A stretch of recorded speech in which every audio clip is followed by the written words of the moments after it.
Então, gente, boa tarde. Na aula de hoje, a gente vai falar um pouco, né, sobre algumas definições relativas à estabilidade no sentido de Lyapunov. Então, quando a gente lida ali com a estabilidade no sentido de Lyapunov, a gente está preocupado com o comportamento interno do sistema. Ou seja, como que os estados do sistema se comportam dado uma condição inicial, que é diferente ali, né, daquela estabilidade bibo que a gente está acostumado, né, da maior parte das matérias da graduação, em que a gente se preocupa que se a gente der uma entrada limitada, o sistema vai se comportar de forma limitada. Ok? Aqui a gente ignora a entrada do sistema e está preocupado só com o comportamento dado uma condição inicial. Então, quando a gente estuda esse tipo de estabilidade para sistemas genéricos, né, de forma geral, assim, sistemas não lineares ou incertos, então a gente normalmente está preocupado com a estabilidade de um ponto de equilíbrio do sistema, certo? Ou o comportamento que os estados vão ter em torno desse ponto de equilíbrio. A gente quer saber ali que se a gente soltar perto de um ponto de equilíbrio, se a gente vai ir para perto daquele ponto de equilíbrio, se a gente vai continuar perto dele, ou se a gente vai fugir para longe. Então, para as nossas análises, sem perda de generalidade, a gente sempre vai considerar que esse ponto de equilíbrio de interesse que a gente quer estudar, a estabilidade, é a origem, e quando esse não for o caso, é só fazer uma translação e passar ele para a origem. Então, quando a gente considera explicitamente sistemas lineares, certo? Pelo fato do sistema sempre ter um ponto de equilíbrio na origem, pode ser que ele não está isolado, né? A gente vai discutir isso daqui a pouco. Ou seja, pode ser que ele possui um conjunto de pontos de equilíbrio que inclui a origem. Então é comum a gente fazer um abuso de notação e falar que o sistema é estável no sentido de Lyapunov, ao invés da gente falar o ponto de equilíbrio, ok? Mas vamos lembrar aqui que isso é um abuso de notação que a gente vai fazer nessa matéria, quando a gente vai falando de sistemas lineares, que a gente vai falar que o sistema é estável ou assintoticamente estável, certo? Mas vamos lembrar lá que aqui, pela definição, a gente está estudando o ponto de equilíbrio, certo? Quando a gente fala isso para um sistema linear, a gente sempre está falando que a origem do sistema é assintoticamente estável, ou exponencialmente estável, ou algum outro tipo de estabilidade, certo? Mas então, o que é um ponto de equilíbrio ser estável no sentido de Lyapunov?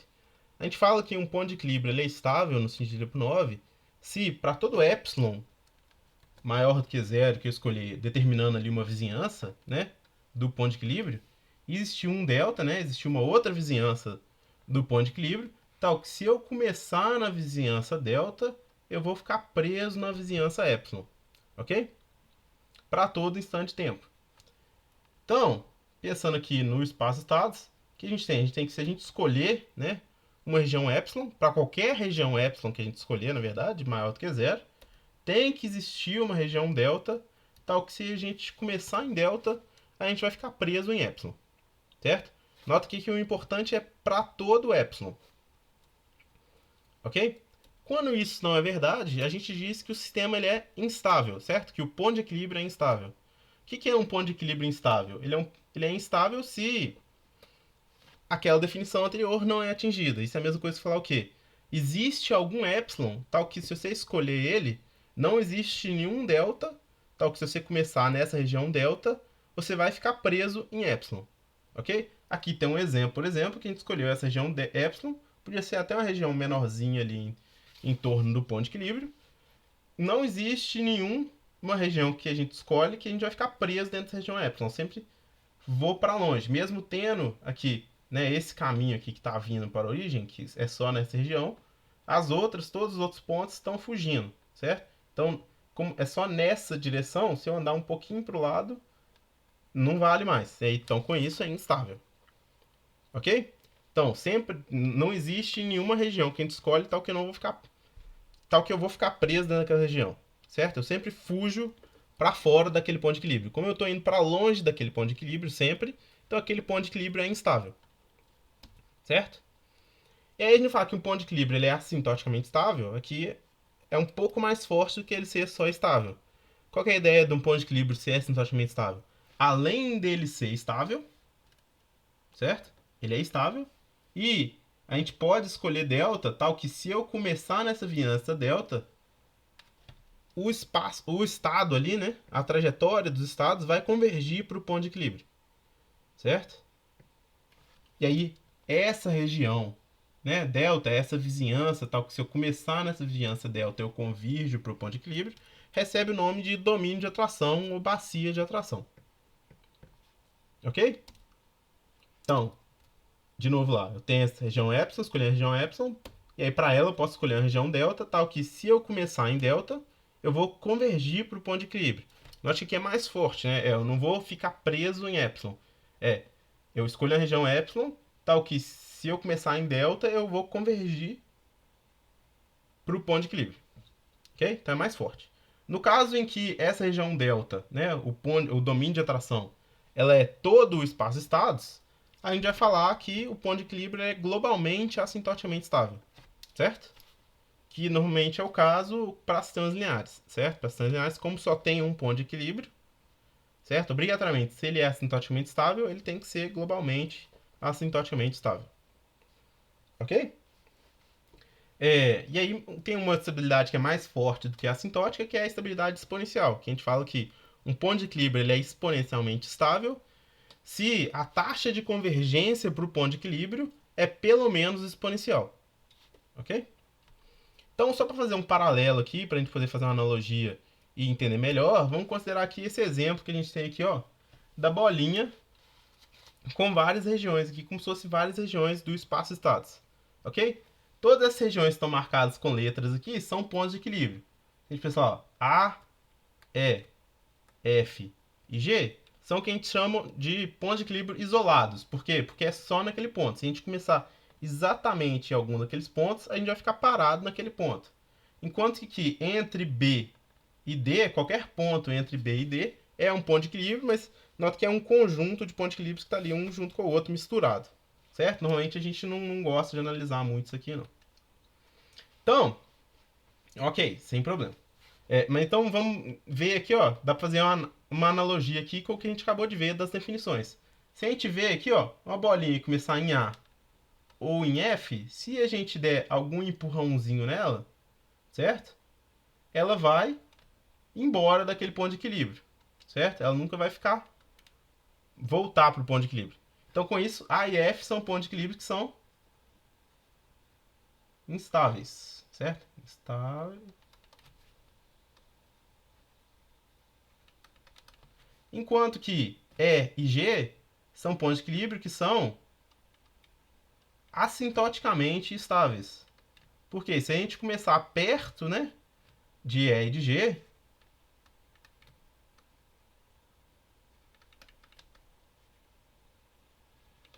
a gente vai voltar para E ou para G. Ok? Considerando ali, né, que tem um atrito aqui da bolinha. Enquanto isso, qualquer ponto aqui entre B e D vai ser só estável, né? Considerando que tem um atrito. A gente vai empurrar a bolinha, desde que ela não saia para fora dessa região, né? Não vem aqui pro E. Vai acontecer, ela vai parar ali perto, ok? Então eles são estáveis, porque não vai voltar para o ponto de equilíbrio, certo? Um ponto que começa perto daquele ponto de equilíbrio, certo? Considerando C ali, por exemplo, se a gente começa perto de C, a gente fica parado perto de C, certo? Que é a ideia do C estável. Então a ideia aqui do C estável é eu vou ficar parado ali, eu vou ficar preso numa região perto do ponto de equilíbrio. O assintoticamente estável, certo? Que vai ser o eu vou convergir para aquele ponto de equilíbrio. E o instável, que é eu vou fugir para fora daquele ponto de equilíbrio, vou ir para longe dele. Ok? Então, já que a gente tem essas definições, vamos lembrar aqui, né, como é que a gente pode fazer para analisar o que a gente conhece lá do caso de sistemas lineares invariantes do tempo, que a gente conhece lá de teoria de sistemas lineares. Então, se a gente tem um sistema linear invariante no tempo, um caso contínuo, a gente sabe que a gente pode descrever o comportamento do sistema dessa forma, né? X ponto é AX em espaços estados. A gente sabe que a solução, né, desse tipo de sistema, né, dessa equação diferencial, vai dar esse comportamento aqui, onde é AT a exponencial de matriz. E aí a gente sabe que pelos autovalores da matriz A, né, pela parte real deles nesse caso, a gente vai ter três casos distintos, né? Se esse cara é menor que zero para todos os autovalores, né, a parte real, então a gente sabe que a origem, né, ou o sistema, nesse caso, a gente pode falar que é o sistema mesmo, porque vai ser o sistema como um todo, vai ser assintoticamente estável. Se for menor ou igual a zero, né, e aí a multiplicidade geométrica for igual à multiplicidade algébrica para os caras que são igual a zero, que é o quê? Que a gente falar que todo alto valor que tem parcial igual a zero tem um autovetor diferente, certo? A dimensão do espaço ali dos autovetores é igual ao número de autovalores que a gente tem repetidos, certo? Se isso for verdade, o sistema aqui vai ser estável. E quando não for nenhum desses dois casos, né? Quando tiver alguém maior do que zero, tiver alguém repetido, sem ter um autovetor sem ter um autovetor correspondente a ele ali em cima do eixo, certo? Então vai ser o caso que vai ser instável, porque o estado vai crescer sem fim, ok? Que corresponde no final a essa matriz aqui, né? Que é por isso que a gente faz essa análise aqui. Por quê? Porque nesse primeiro caso, essa matriz vai tender a zero. Nesse segundo caso, essa matriz vai ficar... No primeiro caso, vamos lá. No primeiro caso, trajetória dos estados pode fazer uma coisa assim, certo? Ou pode fazer uma coisa assim mesmo e convergir direto também. No segundo caso, ou a gente vai ficar parado num ponto, considerando que tá, né, que é zero mesmo, que é integral, ou o estado vai ficar, né, preso ali na trajetória elíptica, considerando que linear, né? Certo? Enquanto que no terceiro caso, que é instável, vai ter uma direção que os estados vão embora mesmo, né? Vão embora. Ok? Então, a gente sabe lá, pela teoria de sistemas lineares, que a gente pode estudar a estabilidade de Lyapunov pelos altos valores da matriz A, para o caso contínuo. Para o caso discreto, a gente sabe que a gente também pode estudar pelos altos valores da matriz A, certo? Só que a nossa análise, né, é em termos do círculo de raio unitário, né? De novo lá, por quê? Porque a solução vai ser A elevado a K x de zero. Então, vai ser as condições para as quais essa matriz A elevado a K vai convergir para zero, que vai ser correspondente ao assintoticamente estável. Vai ficar ali com magnitude limitada, que vai ser o caso do estável. E vai crescer sem fim, vai ter algum termo crescendo sem fim, que vai ser o caso correspondente ao instável. Então, qual que é a ideia aqui? A ideia é aquela que a gente sabe de sistemas lineares, que é se eu tiver todo mundo dentro do eixo, né, dentro do círculo de raio unitário, quer dizer, o sistema, né, ou o ponto de equilíbrio, que é a origem, vai ser assintoticamente estável. Se eu tiver, né, gente dentro do eixo, mas eu tenho alguém em cima do círculo, sem repetir também, né, ou repetindo com autovetor diferente, eu vou ser estável no sentido de Lyapunov. E se tiver qualquer outro valor do lado de fora do círculo unitário, ou tiver repetido em cima do eixo, sem autovetor diferente, então vai ser instável. Ok? E aí vai ser o mesmo comportamento que a gente viu lá, né, do sistema contínuo. Para o cara discreto, né, como pula de valor, então ele vai fazer uma coisa assim, por exemplo. O assintoticamente estável vai convergir para a origem. O que é apenas estável vai ficar preso lá na trajetória. Ok? Sem nunca convergir, mas ele vai ficar preso em torno da origem também. Ok? Ele não vai crescer sem limite. Vai ficar preso numa região. Enquanto que o cara que é instável vai crescer sem limite. Certo? Vai ter alguma direção que ele cresce sem limite. Não precisa ser todas. Mas se tiver qualquer uma direção que ele cresce sem limite, vai ser instável. Ok? Então essas são as formas que a gente conhece lá, a teoria de sistemas lineares, para analisar a estabilidade de sistemas, né? Tempo contínuo e tempo discreto. Então, a gente acabou de ver que a partir da solução dos sistemas, que foi o que a gente fez, né? A gente usou a equação de solução da dinâmica do sistema, a gente consegue analisar, né, o comportamento do sistema e com isso achar condições para quando que ele vai ser estável, assintoticamente estável ou instável. Mas de forma geral, se a gente tem um sistema que ele é ou incerto, ou ele é variante no tempo, ou ele é não linear, pode ser muito difícil ou até mesmo impossível fazer esse tipo de abordagem que a gente acabou de fazer para sistemas lineares. Por quê? Porque pode ser que a gente não sabe encontrar a solução. Pode ser que a solução não tenha uma forma fechada. Ok? Então, para esses casos, a gente vai usar aqui uma outra ferramenta que vai salvar a gente aqui no caso, que vão ser os teoremas de estabilidade de Lyapunov. Ok? Então, o que o teorema de estabilidade de Lyapunov vai falar para a gente? Né? Aqui primeiro para o caso contínuo. Né? Sistemas contínuos. Lá. X ponto é f de x aqui. Qualquer coisa. Então, considerando a origem como nosso ponto de equilíbrio, né?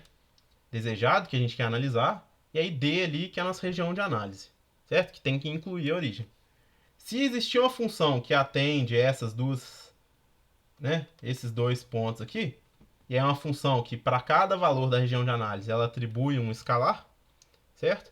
Tal que essa função ela é 0 em 0 e maior que 0 para todo valor diferente de 0, que é o que a gente chama de uma função definida positiva, certo? Ela é maior do que 0 para todo valor diferente de 0 e 0 em 0.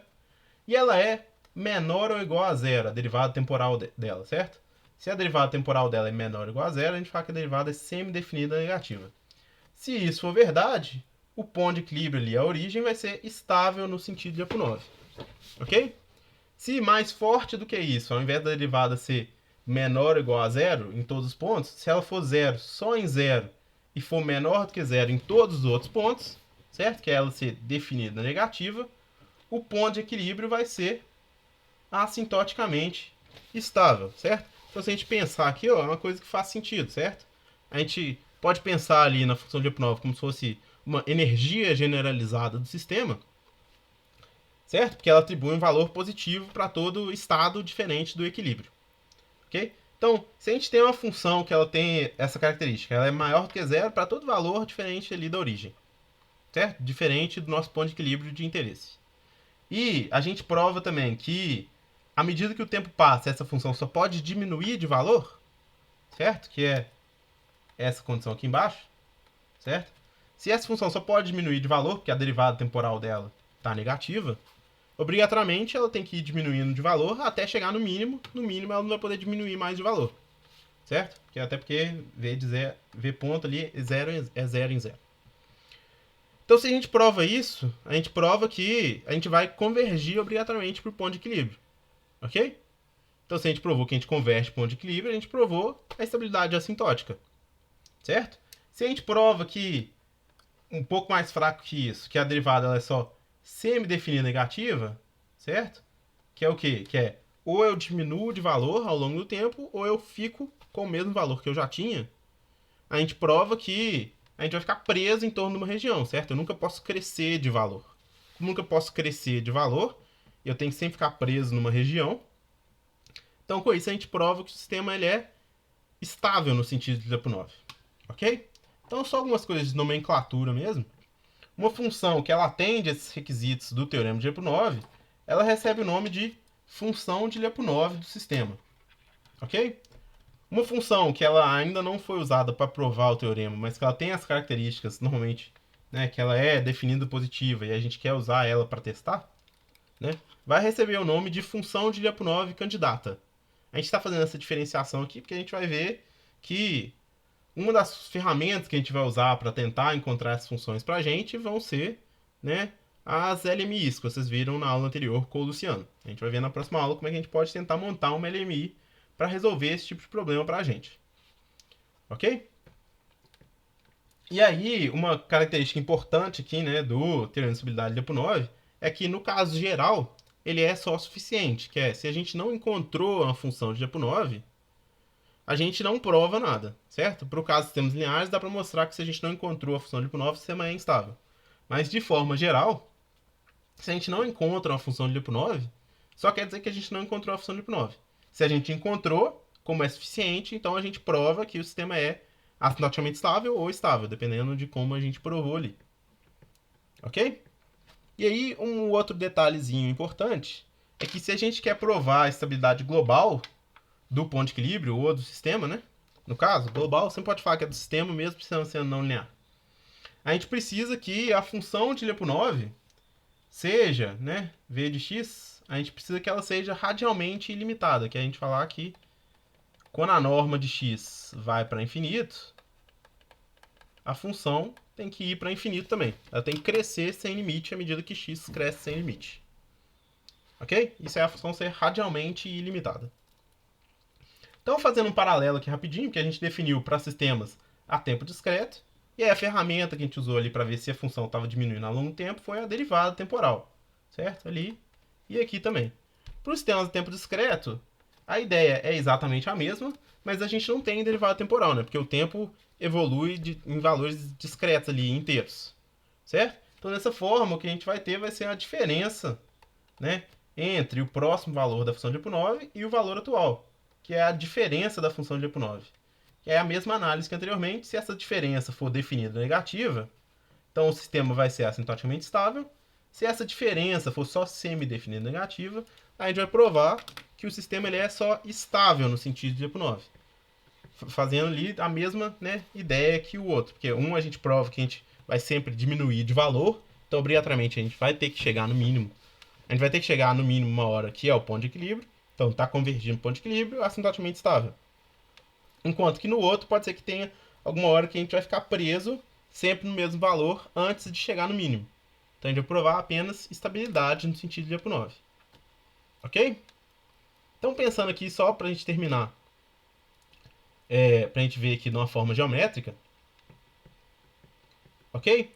Então a gente vê aqui, ó, só para fazer um esboço aqui da prova usando uma forma geométrica mesmo, para a gente entender algumas coisas, até a parte do radialmente limitado provar global. Então se a gente tem aqui a região de análise D, para ser estável no sentido de Lyapunov, o que a gente tem lá? A gente tem que, para qualquer epsilon que a gente escolher, tem que existir um delta, tá? Se começar em delta, fica preso em epsilon. Então a gente vai escolher uma região epsilon qualquer. Para essa região epsilon, a gente vai escolher o maior conjunto de nível da função de Lyapunov que cabe dentro dessa região epsilon. Ok? E aí, dentro desse conjunto de nível da função de Lyapunov, a gente vai escolher a maior vizinhança delta que cabe dentro dele. Por quê? Porque a gente acabou de provar lá pelo teorema, a gente está considerando aqui que o teorema é respeitado, né? Porque é só suficiência, só precisa provar que se ele é verdade, se a gente encontra a função de Lyapunov, vai ser estável ou assintoticamente estável. Se a gente está no conjunto de nível, certo?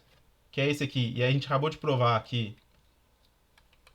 v ponto de x é menor ou igual a zero, ou delta v de x é menor ou igual a zero, significa que a gente nunca sai para fora desse conjunto, certo?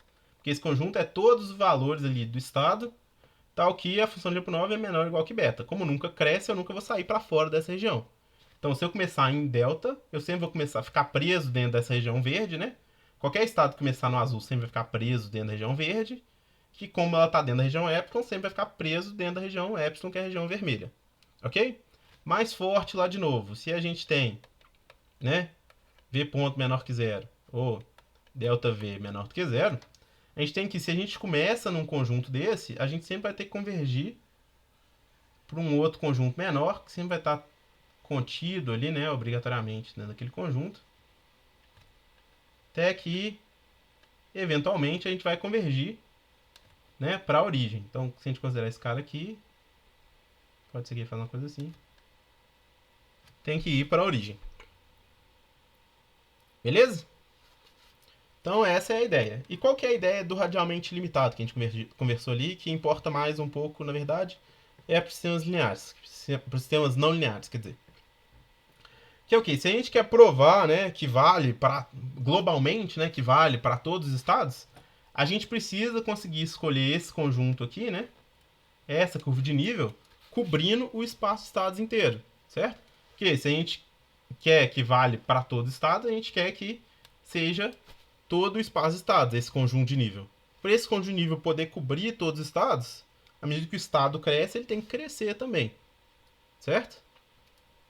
E aí com isso a gente vai ter lá que tem que ser radialmente limitado para gente poder provar, né, a estabilidade global.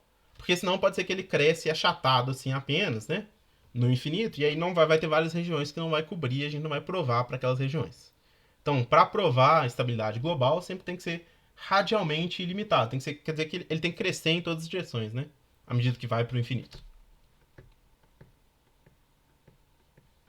E é isso, gente. Essa aula de hoje era mais para a gente poder focar aqui nesses conceitos, dar uma relembrada ali, certo? Enquanto na próxima aula a gente vai ver ali como é que a gente pode fazer a nossa primeira LMI e tentar fazer essa análise de estabilidade usando essas ferramentas que a gente vai utilizar ao longo dessa disciplina.